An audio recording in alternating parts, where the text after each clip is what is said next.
Hi guys, this is Connie, back for more Connie Reads Freak the Mighty. Let's see if I can get through this without completely getting tongue-tied. Took me a while to find my voice in chapter 1, but now we're on chapter 2. Up from the Down Under. That summer, let's see, I'm still living in the basement, my own private down under in the little room Grim built for me there.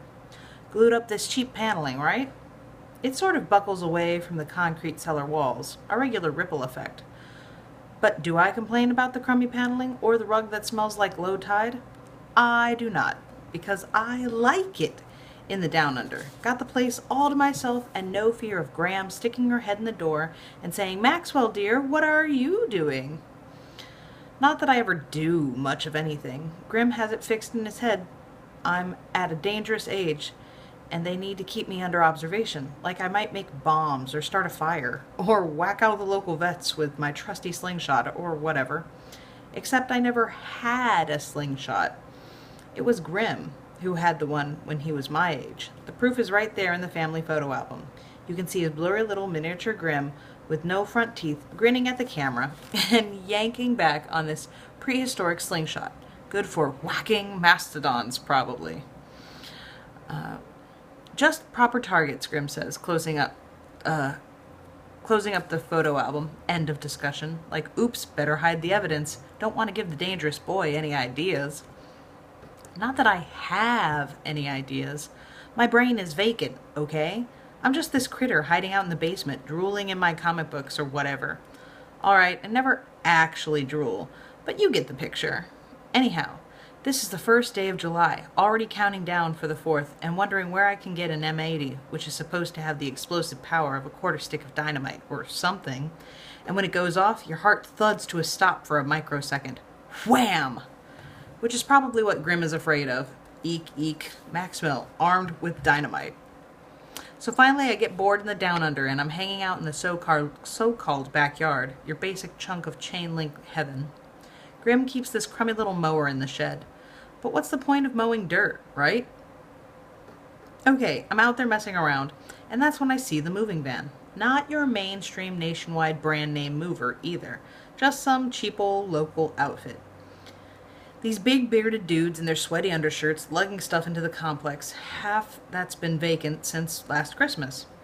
When the dope fiend who lived there finally got busted. At first I'm thinking the dope fiend is back, he's out of jail or whatever, and he's moving his stuff back in.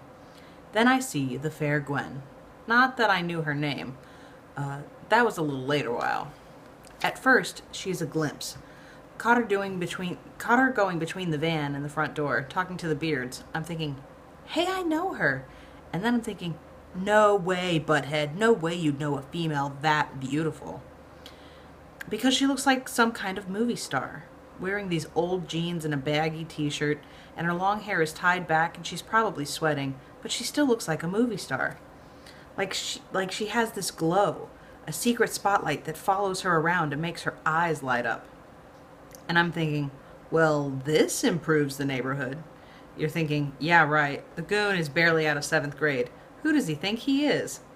All I'm saying, the fair Gwen had star quality, and even a total moron can see it.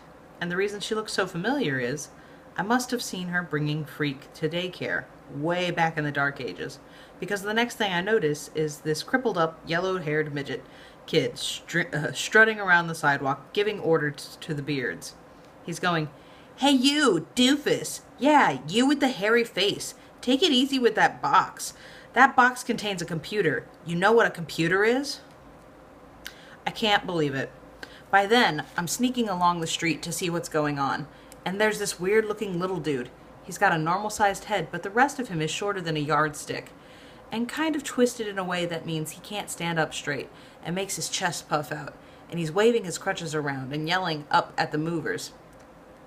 "Hey Gwen," one of the beards says, Can't you give this kid a pill or something? He's driving us nuts." So Gwen comes out of the house and pushes the hair out of her big brown eyes, and she goes, "Kevin, go play in the backyard, okay? But my computer!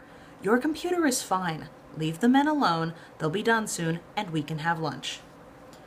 By this time, I'm hunkering along in the front of the place, trying to maintain a casual attitude. Except, like I said, my feet are going wild that year, and I keep tripping over everything. Cracks in the sidewalk, ants on the sidewalk, shadows, anything. Then, the strange little dude jerks himself around, and he catches sight of me, and he lifts a crutch and points it up at my heart, and he goes, "Identify yourself, Earthling." I'm busy keeping my feet from tripping, and I don't get it that he means me. I said, "Identify yourself, Earthling, or suffer the consequences." I'm like, what?